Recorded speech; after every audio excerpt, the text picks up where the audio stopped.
Monsignor Joseph പഞ്ഞിക്കാരനച്ഛൻ ധന്യനായി എന്നുള്ളതിൽ നമുക്ക് ഏറെ സന്തോഷമുണ്ട്.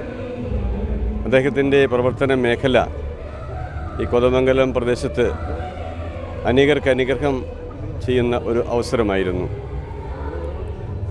എറണാകുളം അതിരൂപതയിൽപ്പെട്ട അന്നത്തെ ഈ പ്രദേശങ്ങൾ അവികസിതമായ പ്രദേശങ്ങളായിരുന്നു. അതോടൊപ്പം തന്നെ ഒത്തിരിയേറെ ആളുകൾ രോഗം മൂലം അതോടൊപ്പം തന്നെ ദാരിദ്ര്യം മൂലം കഷ്ടത അനുഭവിക്കുന്നവരായിരുന്നു. അവരെ സഹായിക്കുവാനായിട്ട് അദ്ദേഹത്തിൻ്റെ കരുണാർദ്രമായ ആ ഇടപെടൽ ഏറെ ഉപകരിച്ചു.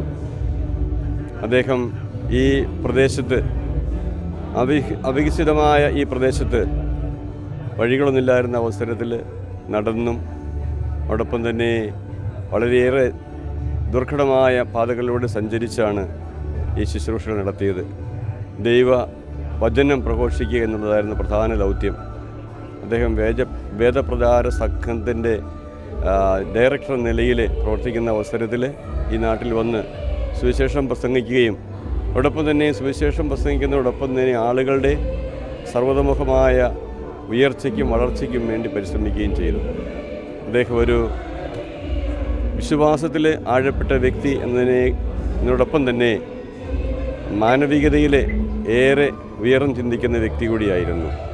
ധാരാളം ആളുകൾക്ക് അദ്ദേഹത്തിൻ്റെ ശുശ്രൂഷ മൂലം ആത്മീയവും മാനസികവും ശാരീരികവുമായ സൗഖ്യം കൊടുക്കുവാൻ സാധിച്ചു.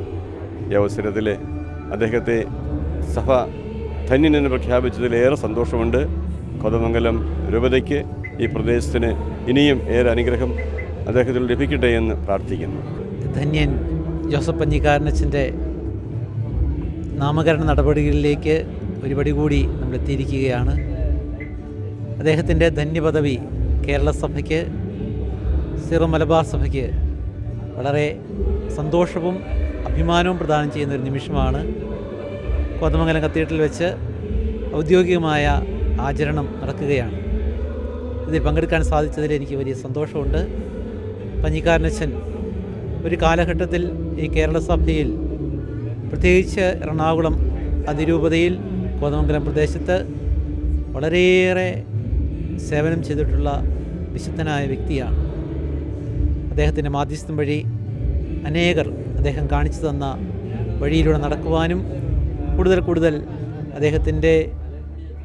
അദ്ദേഹത്തിലുള്ള ആളുകളുടെ ആദരവും വിശ്വാസവും ഒക്കെ വർദ്ധിക്കുവാനൊക്കെ ഇടയാകട്ടെ എന്ന് പ്രാർത്ഥിക്കുന്നു.